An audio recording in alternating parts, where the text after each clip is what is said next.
Que le Seigneur soit loué et remercié pour la grâce indescriptible qui nous a été accordée à tous. J'ai ainsi écouté de tout mon cœur la parole d'introduction. Galates 1, verset 15, il a plu à celui qui m'a mis à part dès le ventre de ma mère. Et combien de temps s'est-il écoulé avant que l'heure de Dieu ne sonne?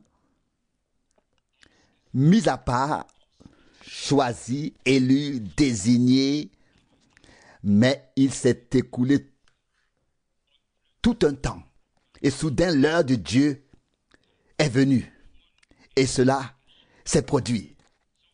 Il en a été ainsi pour toi, il en a été ainsi pour moi. Soudain, l'heure de Dieu est arrivée.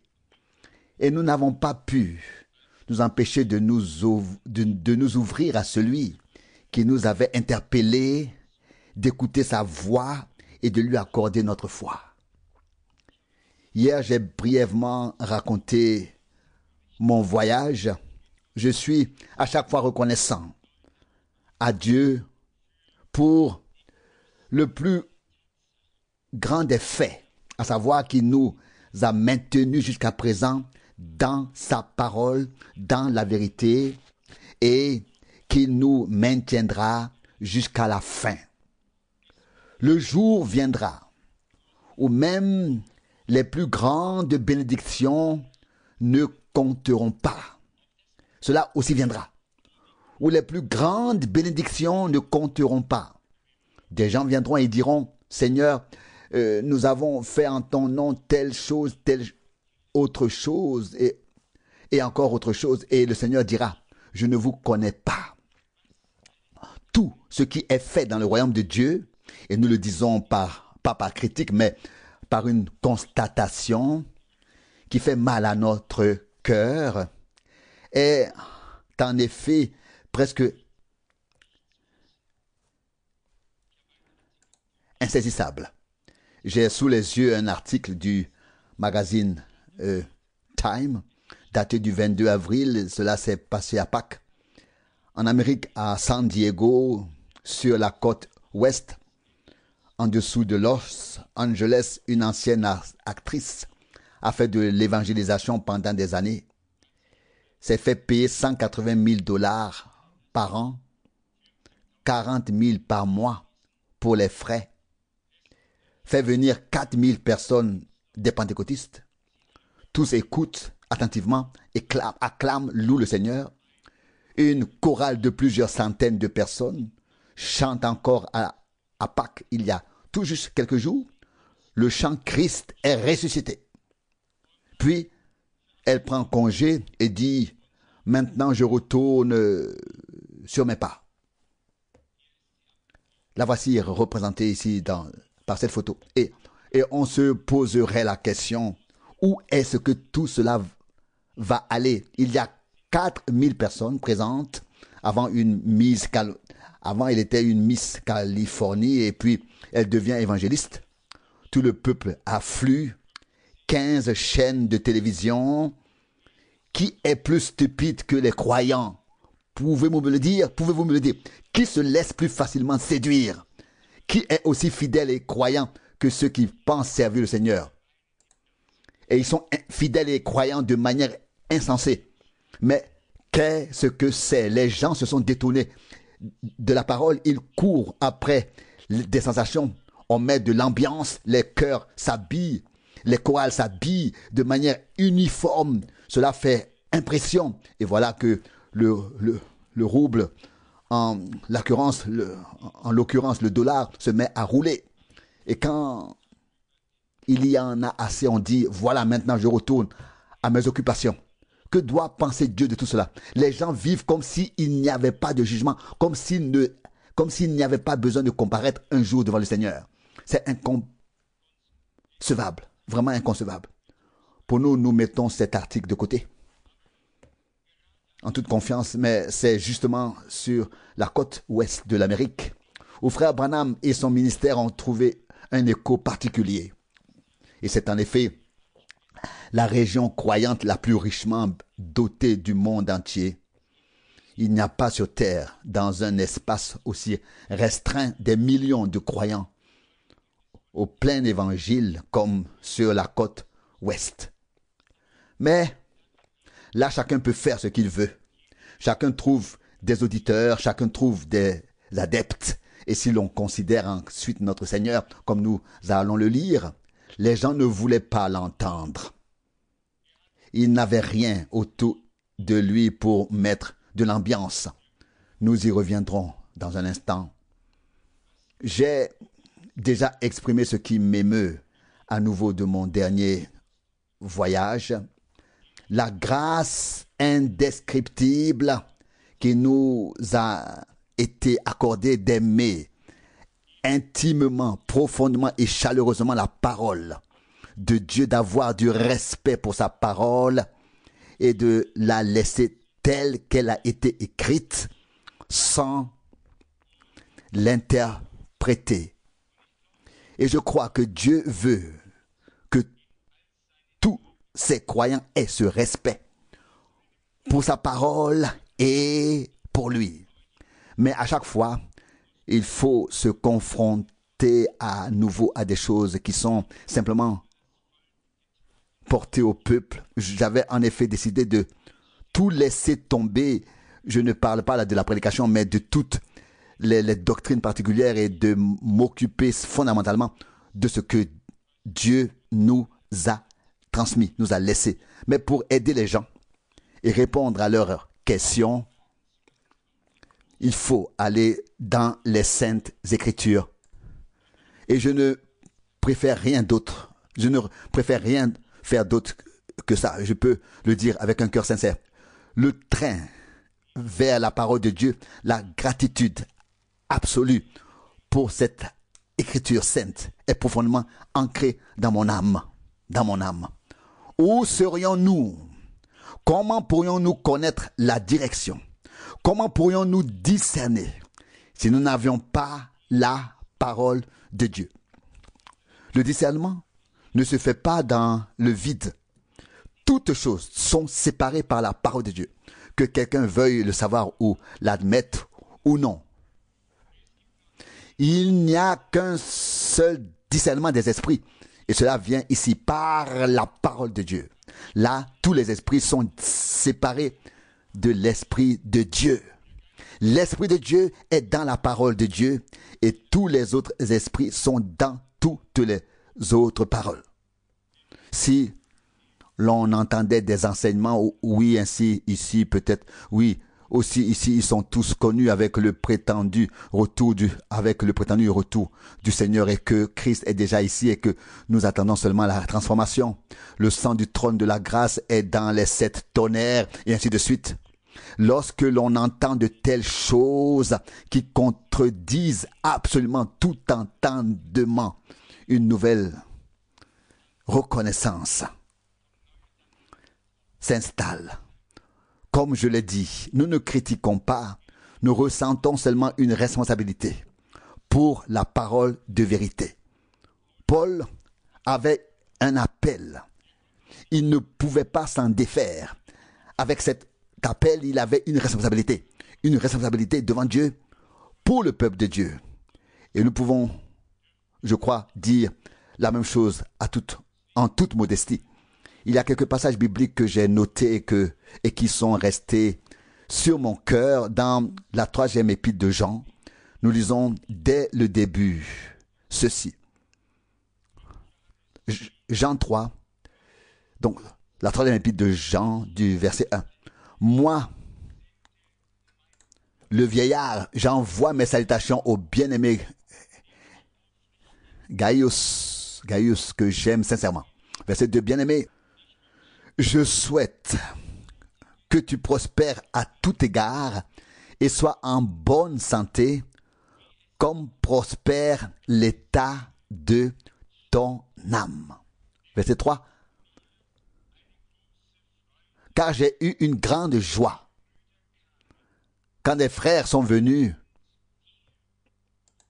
te rendre un témoignage reconnaissant de ta véracité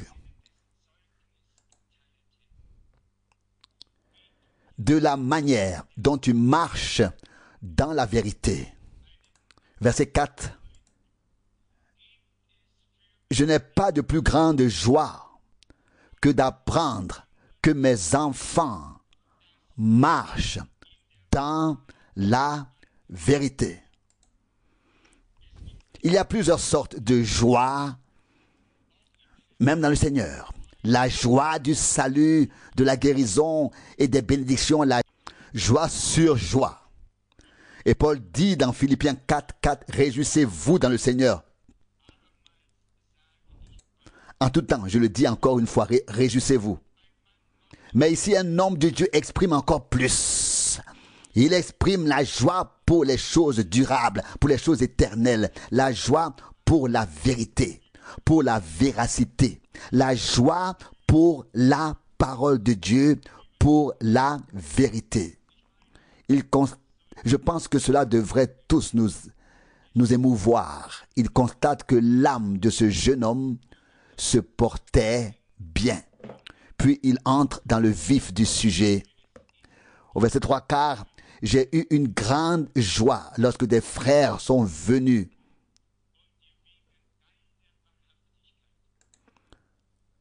te rendre un témoignage reconnaissant à cause de ta véracité. C'est une expérience forte, c'est une expression, forte. Que Dieu soit véridique, nous le savons tous. Mais qu'on puisse attribuer la véracité à un homme et dire qu'un homme est véritable à une personne, dire cela à une personne, d'une personne, c'est quelque chose de très grand. Après tout homme est un menteur, c'est ce que disent les Saintes Écritures. Et tout homme est perverti et corrompu de tout, de fond en comble. Je crois que c'est quelque chose de très important. Au verset 3 encore, quand des frères sont venus rendre témoignage de ta véracité, non pas à cause de la véracité de Dieu, mais à cause de la véracité de Dieu qui est devenue propre à cet homme. La véracité de Dieu est entrée en lui avec la parole de Dieu. Et il est encore écrit au verset 4, il n'y a pas de plus grande joie pour moi d'entendre que mes enfants marchent dans la vérité. Cela devrait-il être différent aujourd'hui avec un homme de Dieu?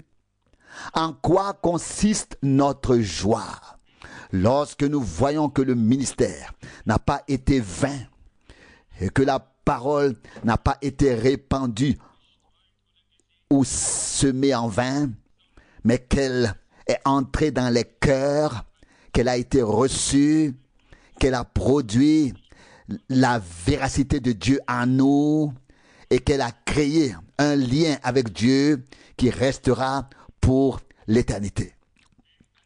Si l'on disait de nous tout ce que l'on veut, cela m'est égal.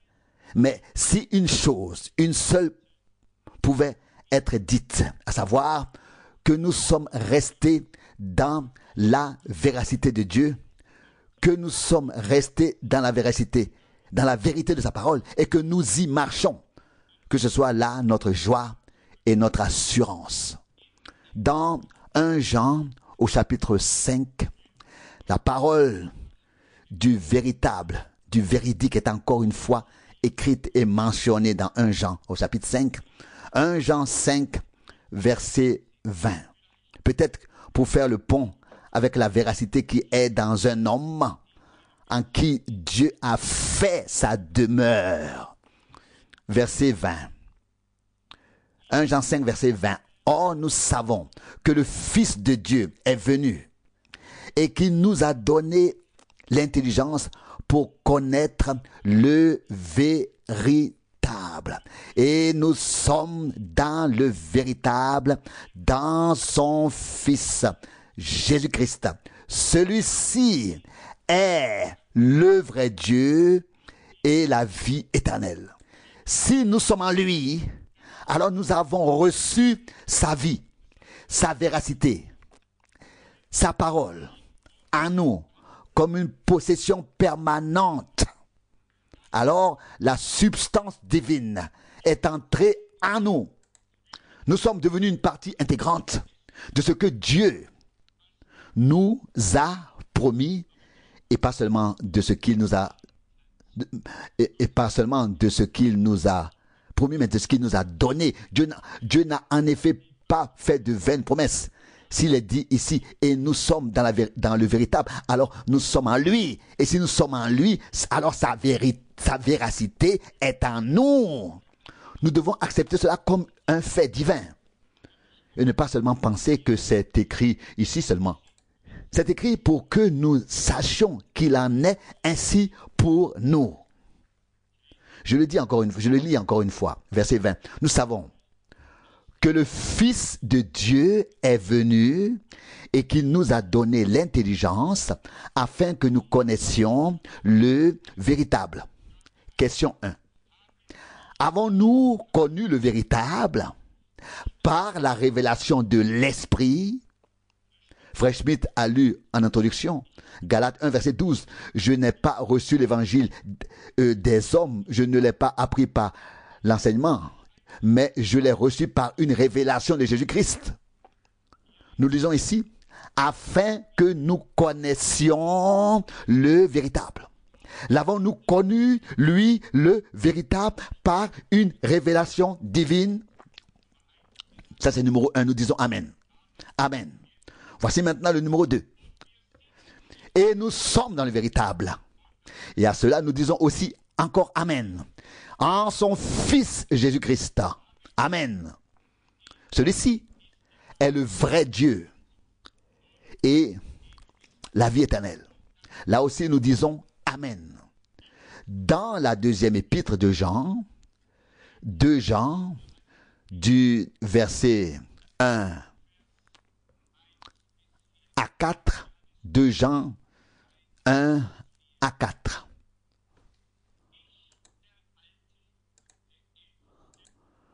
Moi, le vieillard ou alors l'ancien, j'envoie mes salutations à la maîtresse élue ou alors à l'église, dit Frère Franck, et à ses enfants, que j'aime sincèrement et non pas moi seul, mais tous ceux qui ont connu la vérité. Verset 2. À cause de la vérité qui habite en nous continuellement et qui sera au milieu de nous pour l'éternité. Avons-nous entendu cela? Verset 2. Qui habite en nous continuellement et qui sera au milieu de nous pour l'éternité. Dieu a un peuple véritable sur la terre. Un peuple qui a reçu sa parole avec véracité. Après que nous ayons reconnu que nous sommes dans le véritable. Et ici, il nous est dit que cette vérité habite en nous et qu'elle restera avec nous pour l'éternité. Pas seulement quelques années, et ensuite un virage à gauche ou à droite, un nouvel aiguillage. Non. Lorsque Dieu fait grâce à un homme qui a vraiment été choisi, élu, ce n'est pas pour qu'il suive une fois la vérité et s'en détourne ensuite, mais pour qu'il soit imprégné de la vérité divine, sanctifié par elle, en elle, et rempli de la véracité de Dieu. Et cette vérité divine demeure en nous, en tous les véritables enfants de Dieu, pour l'éternité, jusqu'à dans l'éternité. C'est ainsi que nous l'avons lu ici. Ou alors, est-ce que vous lisez ça autrement? Non. C'est ainsi que je lis ceci dans la parole de Dieu. Et je n'ai pas du tout lu entre les lignes, hein, mais j'ai lu ici ce qui est réellement écrit. Ici aussi, l'apôtre Jean s'est exprimé. Il salue, il pense aux enfants spirituels et il écrit au verset 1 que j'aime sincèrement. Et non pas moi seul, mais tous ceux qui ont connu la vérité. Auparavant, nous avons lu que nous avons connu le véritable et nous sommes dans le véritable. Si nous avons connu la vérité, nous sommes dans la vérité. Et la vérité est en nous. Et la vérité nous rend libres. Et nous pouvons servir ensuite le Seigneur.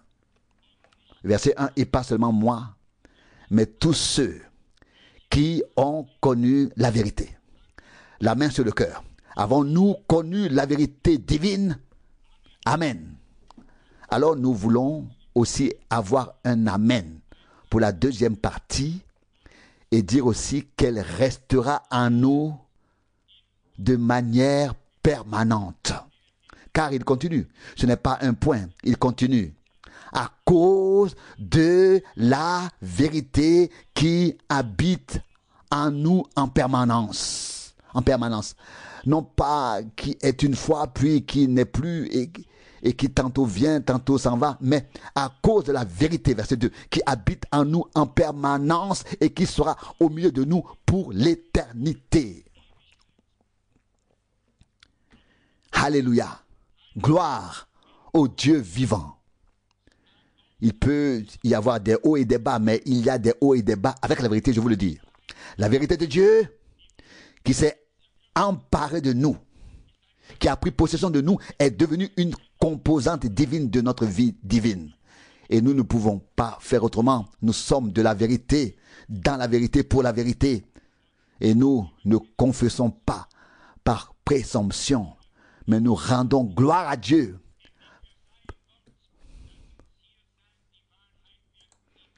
En croyant sa parole telle qu'elle est écrite ici, la vérité restera avec nous pour l'éternité. Nous disons oui à cela. Avons-nous tous dit oui à cela? La vérité habitera en nous en permanence et restera avec nous pour l'éternité. Cela signifie que la vérité de Dieu, qui a été confiée au peuple de Dieu et qui lui a été donnée par révélation, demeure avec l'Église. Qu'avons-nous entendu à maintes reprises? Tout est fondé sur la révélation. Et Dieu s'est révélé à son peuple d'une manière si merveilleuse en ce temps. Au verset 3 de Jean, verset 3, la grâce, la miséricorde et la paix seront avec nous de la part de Dieu le Père et de la part de Jésus-Christ le Fils du Père, en vérité et en amour. Les deux vont de pair dans la vérité et l'amour. La vérité est nichée dans l'amour et l'amour est niché dans la vérité. Les deux s'accordent harmonieusement. Verset 3, la grâce, la miséricorde et la paix seront avec nous de la part de Dieu le Père et de Jésus-Christ. Quelle promesse merveilleuse et glorieuse. Vous réjouissez-vous de ce que Dieu nous est destiné à cela? Nous n'y pouvons rien. C'est lui qui l'a fait. 2 Timothée 2, maintenant le verset 15. Vous savez que les apôtres ont dû donner des avertissements de temps en temps. Il y a eu des enseignements, il y a eu beaucoup de choses à dire à l'Église. Et ici dans 2 Timothée 2, versets 15 à 18. Voici ce qui est écrit ici. Efforce-toi avec zèle de te présenter à Dieu comme quelqu'un qui a fait ses preuves, comme un ouvrier qui n'a pas à rougir parce qu'il présente correctement la parole de la vérité. 2 Timothée 2, verset 15. C'était, c'est et ce sera jusqu'à la fin en tous les serviteurs de Dieu. De ne pas balancer la parole de Dieu comme elle va et vient parfois sur l'échiquier, mais de la classer et de la partager correctement, de la dispenser correctement, afin que la cause de Dieu, les choses de Dieu soient justes et ne soient pas confondues. Partagez correctement la parole de vérité. Lorsqu'il en vient aux deux hommes, Hyménée et Philété, il dit au verset 18, qui se sont égarés au sujet de la vérité, en affirmant que la résurrection a déjà eu lieu. J'ai rencontré cette chose. La résurrection aurait déjà eu lieu, nous n'attendons plus que la transformation. Oh terreur, laisse tomber. Que nous dit la parole de Dieu dans 1 Corinthiens 15, verset 51? Que nous dit la parole de Dieu dans 1 Timothée 4, verset 13? Comme nous sommes reconnaissants pour la vérité de la parole de Dieu. Pourquoi se sont-ils égarés? Pourquoi? Parce qu'ils n'ont pas laissé la vérité de Dieu pénétrer jusqu'au fond de leur âme, mais ils l'ont jugé juste avec leur intelligence jusqu'à ce qu'ils entendent autre chose et suivent alors leur propre voie. Il n'en reste pas moins, et je tiens à souligner que nous ne portons pas de jugement ici, mais il en reste ainsi. Si la sainte vérité de Dieu est entrée en nous par révélation divine, elle restera en nous pour l'éternité. Pas pour 3 jours, pas pour 5 ans. La vérité divine reste la vérité divine. Si elle est en toi, elle reste en toi. Tu la chériras, tu l'estimeras, tu la porteras, tu en seras reconnaissant. Ceux qui prétendent que la résurrection a déjà eu lieu en privent certains de leur foi. Beaucoup sont privés de leur foi lorsque des mensonges sont proférés au sujet des enseignements et des événements bibliques. Dans 2 Thessaloniciens au chapitre 2, nous lisons le verset 10. 2 Thessaloniciens chapitre 2 du verset 10 que nous connaissons tous depuis longtemps. Je lis la deuxième partie. Parce qu'ils n'ont pas reçu l'amour de la vérité. Il faut aussi recevoir l'amour de la vérité, l'amour de Dieu pour la vérité divine. Il faut que l'amour de la vérité divine devienne une partie intégrante de ta vie de croyant. Il faut recevoir l'amour de la vérité au-dessus, et l'aimer au-dessus de tout. Elle nous est offerte. Elle nous est présentée. Il faut la prendre, la faire sienne et remercier Dieu de l'avoir offerte. Ensuite, on dit, il est écrit ici très tristement, bien sûr, verset 11, et c'est pour cette raison que Dieu leur envoie une forte illusion, afin qu'ils croient au mensonge. Verset 12, car tous ceux qui n'ont pas cru à la vérité, mais qui ont pris plaisir à l'injustice, seront voués au jugement. Au jugement.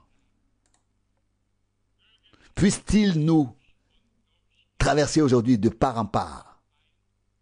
Oui, nous séparer par la moelle et les os, l'âme et l'esprit, et nous pénétrer jusqu'au plus profond de notre être. Combien il doit être précieux pour Dieu et combien il devrait l'être pour nous lorsqu'il s'adresse à nous, qu'il nous révèle sa parole et sa volonté, et que nous sommes honorés, privilégiés d'entendre en sa présence sa parole pure et sainte. Je pose parfois la question suivante. Où est-ce que frère Branham a-t-il donc dit cela? Et alors vient toujours une si belle réponse, elle sonne presque toujours de la même manière. Cela n'était pas encore révélé à l'époque. Oh, cela me déchire l'intérieur. Qu'est-ce que Dieu a oublié pour que nous devions le lui rappeler? Qui devrait être son conseiller et lui dire, tu n'y as pas pensé? Notre Dieu a tout révélé. Il n'a rien oublié, car c'est écrit. Au jour où le 7e ange sonnera de la trompette, le mystère de Dieu arrivera à son terme, tel qu'il l'a révélé à ses serviteurs, les prophètes. Non pas dans les interprétations qui suivent, mais dans la pure parole révélée par Dieu. En 1 Corinthiens 13, verset 6, la parole bien connue qui n'a été cachée à aucun d'entre nous. 1 Corinthiens 13, verset 6. Il est écrit ici, 1 Corinthiens 13, verset 6, au sujet de l'amour. Il ne se réjouit pas de l'injustice, mais il se réjouit avec la vérité. C'est l'amour divin qui a été répandu dans nos cœurs par le Saint-Esprit. Amour pour Dieu, amour pour la vérité, pour sa parole, amour les uns pour les autres. L'amour divin ne se réjouit pas de l'injustice, mais il se réjouit avec la vérité. Dans 2 Timothée 3, nous avons encore une parole, 2 Timothée 3, également d'une très grande importance dans ce contexte, versets 7 et 8 de Timothée 3. Il y est question de personnes qui veulent toujours apprendre, mais qui ne parviennent jamais à la connaissance de la vérité. Laissez-moi lire cela ici. Verset 7, qui veulent toujours apprendre, mais ne parviennent jamais à la connaissance réelle de la vérité. Ils veulent toujours apprendre, toujours entendre quelque chose de nouveau, toujours une nouvelle révélation, une nouvelle sensation. Toujours quelque chose doit venir. Mais ils ne voient pas ce qui est venu. Tout n'est-il pas venu? Dieu ne nous a-t-il pas révélé sa parole et sa volonté? Si quelque chose dépend maintenant de nous, c'est bien que Dieu nous y amène pour que nous puissions aller de l'avant, pour que toutes les paroles de Dieu que nous avons entendues et reçues puissent être confirmées par la grâce. Apprendre encore et encore, mais il nous est également dit que de telles personnes ne veulent pas seulement toujours apprendre, mais qu'elles s'opposent même aussi à la vérité. C'est ce qui est écrit ici directement. C'est ainsi qu'elles aussi s'opposent à la vérité. D'une part, ils pensent annoncer la vérité, et d'autre part, ils s'y opposent. Ils s'y opposent en fait. Il n'en reste pas moins que la parole de Dieu est la vérité. Si nous l'avons reçue dans nos cœurs, par révélation divine, tenons-nous-y. C'est un trésor précieux qui n'est parvenu qu'à un petit nombre. Et permettez-moi de faire une comparaison. De même que la parole de vérité a été donnée aux prophètes et qu'ils ont ainsi absorbé la substance divine et ont été appelés des dieux, comme le Seigneur lui-même le dit dans Jean, chapitre 10, au verset 34. Qu'en est-il de nous? Alors, lorsque nous absorbons la même vérité divine et que nous sommes imprégnés de cette vérité, alors la véracité divine entre alors en nous et il ne pourra plus y avoir de mélange. La vérité exclura l'interprétation et l'interprétation exclura à son tour la vérité. Il n'a plus jamais été possible de réconcilier les deux choses dans le jardin d'Éden. Dieu avait parlé, Satan avait interprété et le divorce était ainsi consommé. Deux voies différentes, deux choses différentes dès le début. Le Seigneur veut nous aider dans cette démarche. Dans 2 Timothée chapitre 2, 25 et 26, nous lisons 2 Timothée 2. J'espère que c'est vrai, 2 Timothée 2. Oui, 2 Timothée chapitre 2, versets 25 et 26. Oui. Si, c'est ici. C'est ici. Et de reprendre avec douceur les récalcitrants pour voir si Dieu ne leur accordera pas encore de se repentir pour connaître la vérité. Verset 26. Afin qu'ils redeviennent sobres et se libèrent du piège du diable après s'être laissé prendre par lui pour lui faire plaisir. Nous y revoilà. Avec quelle sollicitude ces hommes de Dieu ont apporté la parole d'avertissement. Il s'agissait pour eux de faire en sorte que personne ne soit confondu. Surtout pas ceux qui avaient entendu et écouté la parole de la vérité. Mais d'une manière ou d'une autre, cet amour de la vérité n'a pas pu remplir complètement leur cœur.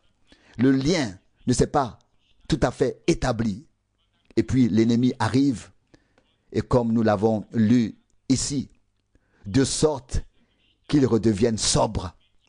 Une perte de prise de conscience est liée à tout enseignement non biblique. Ils perdent toute sobriété. On vérifie si c'est vrai. Vérifiez si c'est vrai ou non. Toutes les personnes qui tombent dans des enseignements non bibliques deviennent non sobres. Absolument. C'est une trace que le vent n'efface pas, même dans le Sahara. Les traces restent toujours visibles et elles sont là. Toutes les personnes qui tombent dans des enseignements non bibliques deviennent dégrisées, irrationnelles. On ne sait pas ce qui peut arriver aujourd'hui ou demain. On peut s'attendre à tout et à rien et on ne sait plus où l'on en est. Les hommes de Dieu restent sobres, ils restent lucides. Ils remercient Dieu pour ce qu'il a fait et restent ancrés dans la vérité parce que la vérité est en eux. Et cette encre s'étend jusqu'au-delà du voile. Il est dit ici, au verset 25, et de réprimander avec douceur ceux qui résistent pour voir si Dieu ne leur accorderait pas encore le retour à la connaissance de la vérité afin qu'ils redeviennent sobres. Verset 26. Cela doit venir en premier. D'abord, devenir tout à fait sobre, devenir silencieux, devenir sobre, pour pouvoir s'orienter à nouveau selon la parole de Dieu et se laisser orienter. Verset 26. Afin qu'ils redeviennent sobres et se libérer du piège du diable. On ne le dirait pas aussi clairement si ce n'était pas écrit ainsi. C'est un piège du diable. Comme à l'époque où Satan vint à Ève, lui mit le piège et l'attira. Il en est ainsi à chaque fois. Si l'ennemi vient et applique la parole de Dieu un peu différemment, il nous met quand même là le nœud coulant autour du cou. Que Dieu nous accorde la grâce de le reconnaître et qu'il nous accorde aussi la grâce de savoir que cela peut arriver à tout le monde et de ne pas regarder les autres de haut et penser que cela ne nous arriverait pas. Et je crois que cette attitude que Dieu m'a donnée m'a permis d'aider les autres. Quand je dis ici que j'ai pu aider les gens par milliers, c'est parce que je n'ai jamais été au-dessus d'eux, mais en dessous, et que j'ai toujours pu m'impliquer sous la parole et sous tout. Il est écrit, et dit, il est ainsi écrit, vous avez alors le choix de croire ce que dit la parole de Dieu ou de persévérer dans ce que vous avez accepté maintenant comme interprétation.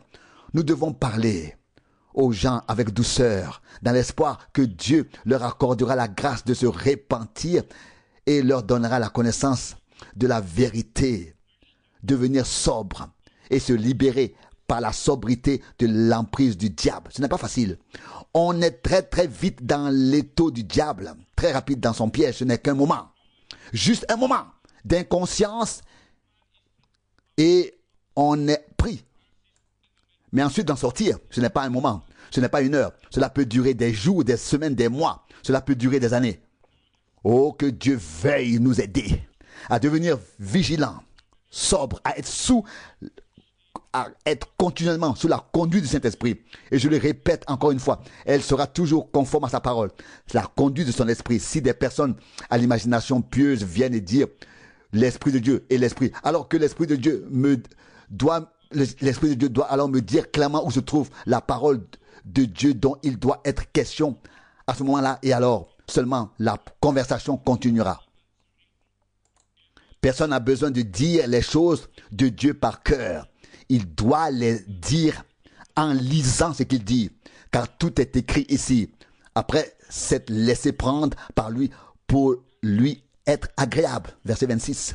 Mais de la manière la plus pieuse, et c'est là la chose la plus difficile à comprendre. S'il s'agissait d'hommes qui se contentaient de dire « Cher Dieu, au revoir, je cède mes voix », ce serait autre chose. Mais si cela tourne à l'erreur et que le nœud coulant du diable leur a été passé autour du cou, alors ils sont à sa disposition.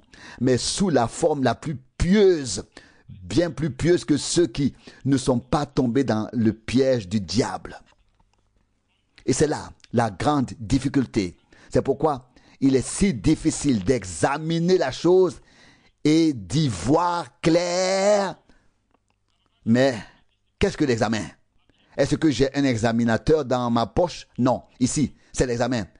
La Bible, la sainte et infaillible parole de Dieu qui est en nous et qui restera en nous pour l'éternité. Et telle que Dieu l'a révélée, elle doit rester ainsi, sans faire encore une fois de mélange, afin que Dieu puisse venir à son droit parmi son peuple par grâce.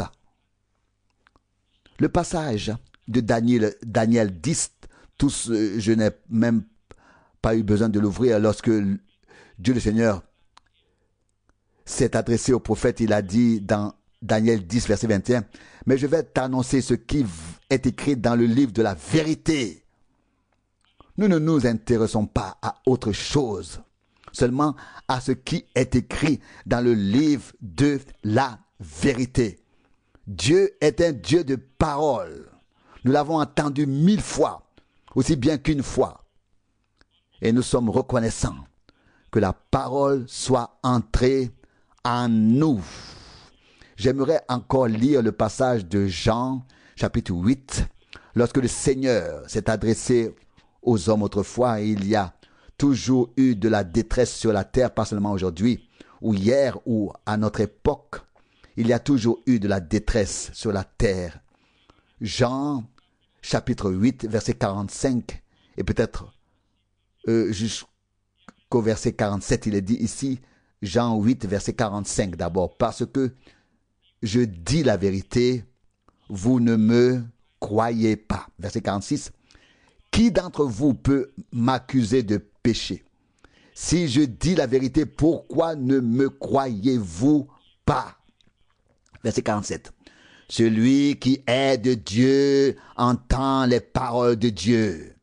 C'est pourquoi vous ne les entendez pas, parce que vous n'êtes pas de Dieu. C'était très difficile. C'était des juifs, c'était des savants, des scribes. C'était le peuple de Dieu. Et la douleur est d'autant plus grande. Si ce sont des païens, nous ne voulons rien dire. Mais si ce sont des croyants, Dieu a un droit sur eux pour qu'ils entendent et reçoivent la parole. Verset 45. Par contre, parce que je dis la vérité, vous ne m'accordez pas de foi. Vous savez, ce qu'ils ont dit au Sauveur peu après, c'est à juste titre qu'ils ont dit tu es un Samaritain et tu es possédé par un esprit mauvais, par un mauvais esprit. Verset 49, Jésus leur répondit, je ne suis possédé d'aucun mauvais esprit, mais j'honore mon Père et vous m'insultez. Imaginez un peu. Voilà le Seigneur de gloire lui-même qui apporte la vérité, qui apporte la vie, qui apporte le salut, qui apporte la grâce, qui apporte la rédemption, qui apporte la parole. Et les gens disent, c'est un Samaritain, il a un mauvais esprit. Avec quelle grâce le Seigneur a-t-il accepté cela? Après tout, il savait qui il était. Ce que les gens disent de toi, le titre qu'ils te donnent n'a pas d'importance. Ce qui compte, c'est que tu saches ce que tu es et en qui tu crois. Le Seigneur l'accepta et dit, mais vous m'insultez. Lui, qui ne voulait apporter rien d'autre que la vérité. Juste encore, vraiment comme dernier passage biblique, 2 Thessaloniciens chapitre 2, également très connu de nous tous. 2 Thessaloniciens chapitre 2, nous lisons ici ce qui suit, et plus précisément les versets 13 et 14. 2 Thessaloniciens, chapitre 2, 13 et 14. Mais nous sommes tenus de rendre continuellement grâce à Dieu. Continuellement grâce à Dieu pour vous, frères bien-aimés du Seigneur, parce que Dieu vous a choisi dès le commencement pour le salut, par la sanctification opérée par l'Esprit et par la foi en la vérité. Est-ce que nous comprenons cela ce matin? C'est cela l'élection en acte, dans l'âme, pas dans la tête. Dans la tête, cela signifie encore aller dans toutes les directions. Dans l'âme, cela signifie une sanctification opérée par l'Esprit de Dieu, associée à la foi en la vérité. Et la parole de Dieu est et reste la vérité. C'est cela qui compte. Qu'a dit notre Seigneur dans l'évangile de Jean 17, verset 17, « Sanctifie-les dans ta vérité, ta parole est la vérité. » Et ici, la sanctification opérée par l'Esprit, qui s'accomplit par la foi en la vérité en ceux qui ont été élus. C'est ça qui nous est présenté ici. C'est l'élection divine. C'est l'élection divine, être sanctifié de part en part dans la vérité, dans la parole divine dans la vérité divine de la parole. Et pour cela que Dieu m'accorde ainsi qu'à nous tous la grâce, la force, l'obéissance et la confiance et tout ce dont nous avons besoin afin que toutes ces paroles puissent s'accomplir en nous de manière richement bénie. Car nous aussi, en ces jours, nous n'avons pas entendu la parole de Dieu de n'importe qui, mais d'un homme au modèle de Paul. Permettez-moi de conclure sur ce point.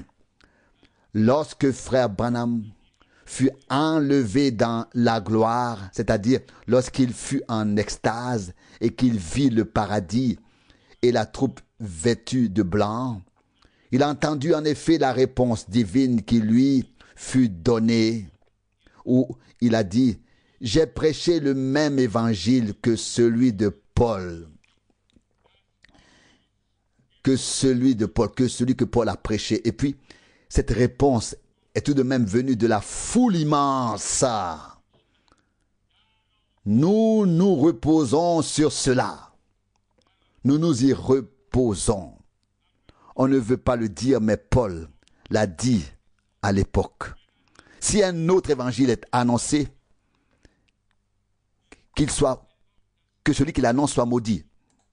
C'est une parole que nous n'aimons pas prononcer, mais c'est ainsi. C'est ainsi. La parole de Dieu est vraie en tout point, à tout égard, dans toutes ses parties. Il n'y a rien que Dieu doive retirer. Chaque parole est vraie.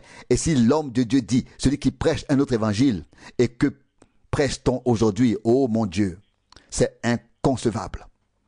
Encore une fois, je ne peux pas m'arrêter car cela m'émeut toujours.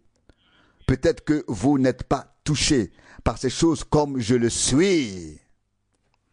Et peut-être que votre responsabilité n'est pas aussi grande à cet égard, mais cela m'émeut. Tout simplement. J'aimerais pouvoir dire comme Paul à l'époque, j'ai donné au Christ une vierge pure. J'ai conduit plutôt au Christ une vierge pure, des hommes de Dieu qui n'ont pas été touchés par des enseignements humains, mais qui ont été préservés dans la parole de Dieu et qui peuvent aller à la rencontre de l'époux de l'âme, de l'époux de leur âme. Que le Dieu Tout-Puissant nous bénisse tous, qu'il nous donne des cœurs reconnaissants, qu'il est rempli de son amour divin pour sa parole. Mais emportez-le aujourd'hui pour le reste de vos jours, comme l'a dit notre frère Kupka. Le dernier verset, Matthieu 28, verset 20. Le Seigneur sera avec nous jusqu'aux extrémités de la terre, jusqu'à la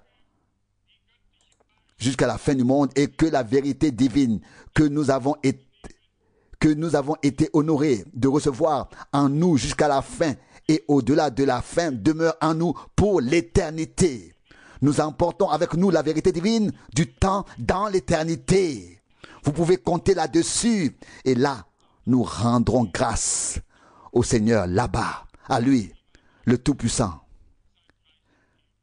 Soit la gloire et l'honneur. Que devons-nous dire à ce sujet? Nous remercions le Seigneur d'avoir été honoré d'accueillir, de recevoir cette vérité et d'avoir l'amour de Dieu pour et envers cette vérité, et que nous la garderons et qu'elle restera avec nous pour l'éternité. Loué soit le nom du Seigneur. Amen. Levons-nous et rendons grâce au Seigneur. Père Céleste, nous te remercions du fond de nos cœurs pour ta puissante parole en cette heure matinale. Nous savons qu'elle n'est pas venue des hommes. Ta parole, elle est donnée par ton Saint-Esprit. Et pour cela, nous voulons te louer et nous voulons t'offrir nos remerciements et notre adoration. Dès le début, tu as placé toi-même ton œuvre dans les tiens, ô Seigneur. Et elle demeure jusqu'à la fin dans les tiens, Seigneur, qui se fient à ta parole et qui s'appuient sur toi, ô Seigneur, qui ne disent rien de leur propre chef, mais qui écoutent ce que l'Esprit dit dans les églises. Ce que tu as ordonné à tes serviteurs, ils n'ont fait que l'exécuter. Tout le reste, ô Seigneur, ils l'ont tenu pour du fumier et des ordures. Seigneur, il peut en être de même de nos jours, ô Dieu. Nous pouvons mettre tout le reste pour des excréments parce que cela vient de Satan, ô Seigneur, qui a été un déformateur de la parole dès le début, ô Seigneur. Et jusqu'à nos jours, il le fait trop volontiers, ô Seigneur, pour pervertir le peuple de Dieu et lui faire perdre la raison, ô Seigneur. Mais gloire à ton nom d'avoir fait le choix de ton peuple, Seigneur, d'avoir protégé ton peuple et d'avoir étendu sur lui tes mains saintes, ô Seigneur. Alléluia. Tu veilles sur ta parole, sur ta vérité, et tu te tiens sur elle et tu te tiens debout pour ta parole, au Seigneur. Adoration à ton merveilleux nom, Seigneur. Comme tes paroles sont puissantes ce matin, elles ne sont pas seulement écrites dans le livre de la Bible, mais elles pénètrent nos cœurs ce matin. Alléluia. Oh, gloire à ton nom glorieux.